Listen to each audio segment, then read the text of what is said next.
Hello, everyone. This is Adam Meister, the Bitcoin Meister, the Disrupt Meister. Welcome to Today in Bitcoin. Today is January 6, 2017.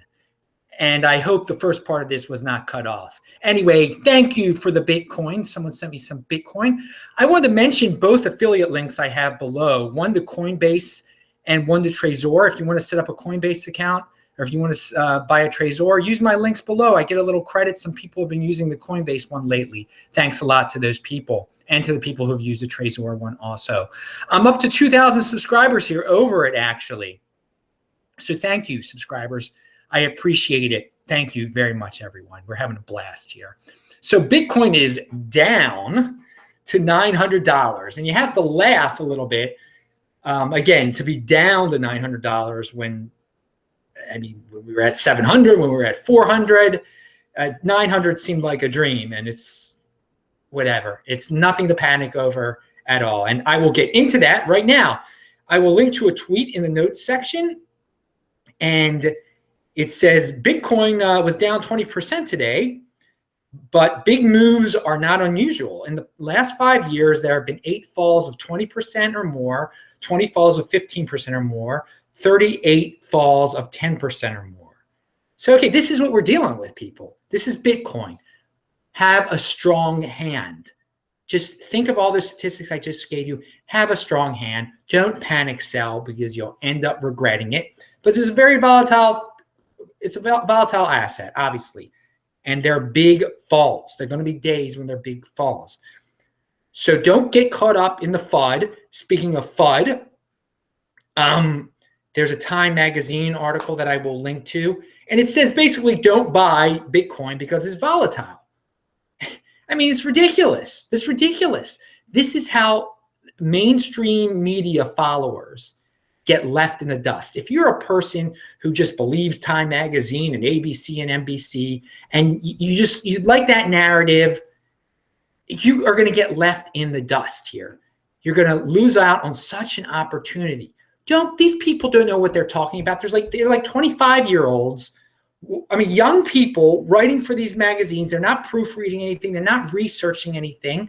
They're just going with some weird belief. They don't like Bitcoin. They think it's a scam, and they tell people it's volatile, so don't invest in it. There are plenty of volatile commodities that people invest in, okay? That's not why you don't invest in something. Anyway, Tone Vase, I'll link to his market update he posted the other day. He talked about, and thank you, Tone, for mentioning me and my Trezor knowledge on your show. Tone mentioned the $760 number, which we mentioned on the other end when we said when it hits 760, it would blast off. Well, he says if it goes back down to 760, he doesn't think it'll go back down to 760 because he thinks too many people will be buying around then. And I have to agree with that. I mean, if it gets down to 760, I'm gonna be buying, probably. I mean, I'm gonna be very tempted all of a sudden to be in the 700s again. I don't want to say exactly 760 for me personally, but I can see how so many people, when it gets into the 700s, will be like, oh, I gotta get back in on this now for various reasons. So I agree with Tone on that. Tone said he would sell stuff. He would sell some of his personal belongings to buy at 760 again. All right. And speaking of selling, by the way, we're talking about buying there, which I like because I'm a buy and hold guy. But let's talk about selling here. And we have people on my channel, on other channels, leaving comments, and they're just telling people to sell, and then buy back later and do all these crazy things that involve selling. And this is, I guess if you think you know what you're doing, then be my guest. But when you post these things on the people who go to my videos, they're not just experts in Bitcoin. They're not just novices. Some of them are below novices. So they don't even know how to buy or sell Bitcoin, or they sort of do. So if they sell their Bitcoin, they can't sit around all day and wait to buy it back again. Or they might not even, and you get into serious tax implications. I know some of you people are young, very young, and you don't think about taxes or anything like that. So you're like, oh, sell, buy. If you're doing it through Coinbase, or who knows, if you're doing it through whatever, the IRS is going to probably find out, and you're going to have to report this as earnings, short-term capital gains, all sorts of complexities we're talking about here. I mean, this is not a joke. The government they're serious. The IRS is serious. They put people in jail and stuff. So what is the point?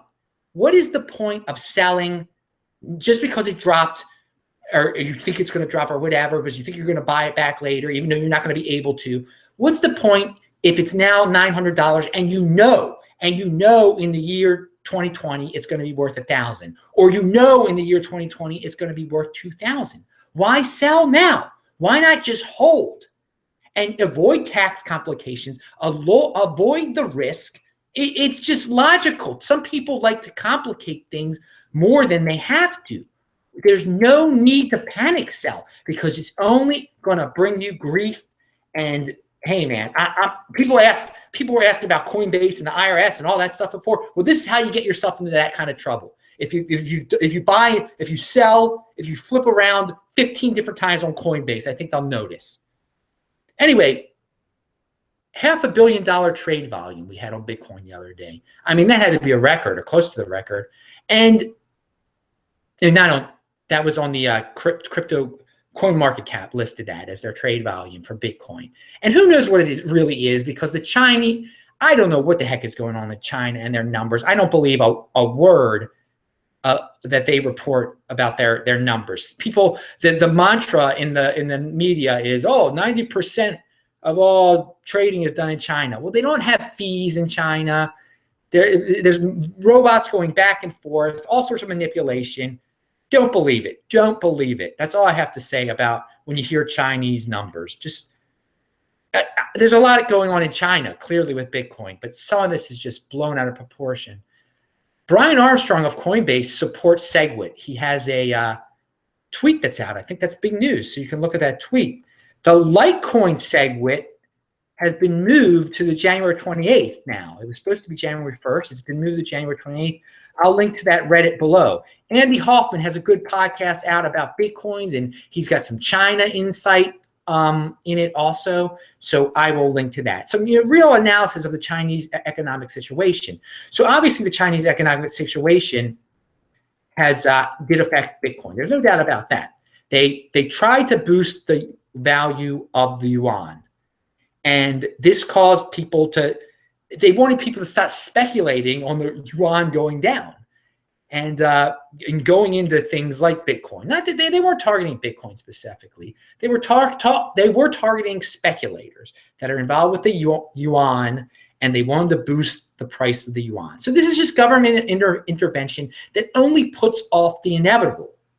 And in the long term, it will help Bitcoin, because the inevitable will happen. The yuan will continue to decline. The people of China will continue, more and more will want to get into Bitcoin, because they will understand that their currency is terrible.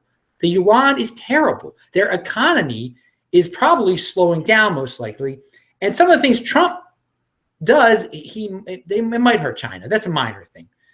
So anyway, I will link to a Mish article about the yuan intervention and how that it's only delaying things. All right, so I'm Adam Meister, the Bitcoin Meister, the Disrupt Meister. Remember to subscribe to this channel, like this video, share this video. Hey, that was Bitcoin Today. You can email me at adam@tresorhelp.com. Bye-bye.